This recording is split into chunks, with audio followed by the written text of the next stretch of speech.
అయితే ఇప్పుడు అనుసరించి చరించడం అనేది చాలా కష్టం. ఆయుర్వేదాన్ని అలా అడాప్ట్ చేసుకున్నారు కాబట్టి మీకు సాధ్యం. ఇక మాలాంటి వాళ్ళ విషయానికి వస్తే ఏదైనా ఒక రోగం వస్తే ఆయుర్వేదాన్ని సజెస్ట్ చేసినప్పుడు ఆ డాక్టర్ దగ్గరికి వెళ్ళడం, మెడిసిన్ తీసుకోవడం జరుగుతుంది. కానీ చెప్పినది చెప్పినట్టు చెయ్యడము అనేది అత్యంత కష్టంగా భావిస్తూ ఉంటారు. ఏమిటి ఆయుర్వేదం వాడితే అన్ని రిస్ట్రిక్షన్స్ ఉంటాయా? ఎలా ఉంటుంది ఆ మెడికేషన్ ఒక్కసారి తీసుకుంటే? అంటే అలా అంత అవన్నీ మనకి లేనిపోయినవన్నీ మన ఫీలింగ్స్ అంతే ఉండదు. జస్ట్ మెడిసిన్ వాడితే సరిపోతుంది. మెడిసిన్ కూడా అక్కర్లే. కొంతమందికి అయితే డైట్ ప్లాన్ తోటే సెట్ అయిపోతారు.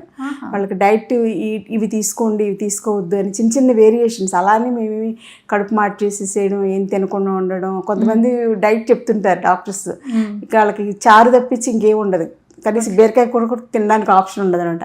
సో మేము అలా చెప్పాం, సైంటిఫిక్గా చెప్తాము. వాళ్ళది బాడీ కాన్స్టిట్యూషన్, వాత పిత్త కఫాన్ని బట్టి, వాళ్ళకున్న ప్రాబ్లం బట్టి ఏది డైట్ మంచి డైట్ ఇవ్వాలి అనేది. తర్వాత డిసీజ్ని బట్టి కూడా ఉంటుంది కదా, కొన్ని వ్యాధుల్లో కొన్ని తీసుకోకూడదు. అట్లా అవి కూడా పూర్తిగా మానేయమని చెప్పం, కానీ అవాయిడ్ చేస్తే మంచిదని చెప్తాం. ముఖ్యంగా ఎవరికైనా సరే చెప్పేది ఏంటంటే fries, pickles, non veg, curds ఇవి 4 తగ్గించుకోవడం మంచిది. నెక్స్ట్ షుగర్, ఈ 5.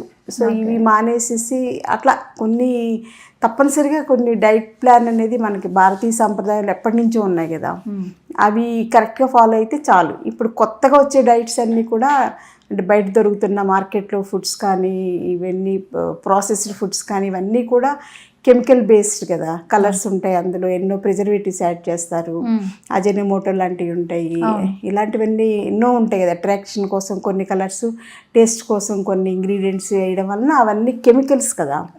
Chemicals are nothing but paints లాంటివి. ఇప్పుడు మనకి చుట్టూ గోడకి పెయింట్ వేసుకుంటే ఎలా ఉంటుందో అలాంటి పెయింట్స్ని మనం ఫుడ్లో కూడా తీసుకుంటున్నాం తెలియకుండా.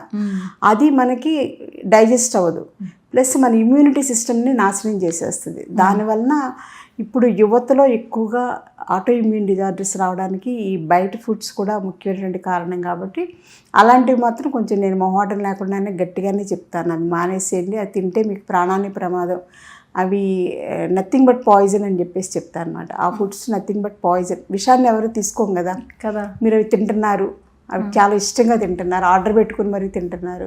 అవి మానేస్తేనే మీకు జీవితం బాగుంటుంది, ఆరోగ్యం బాగుంటుంది. లేకపోతే మహాభాగ్యమైనటువంటి ఆరోగ్యాన్ని వదిలేసుకుంటారు, కొంచెం డబ్బులు సంపాదించుకుంటారు, అంతే, ఇంకేముండదు.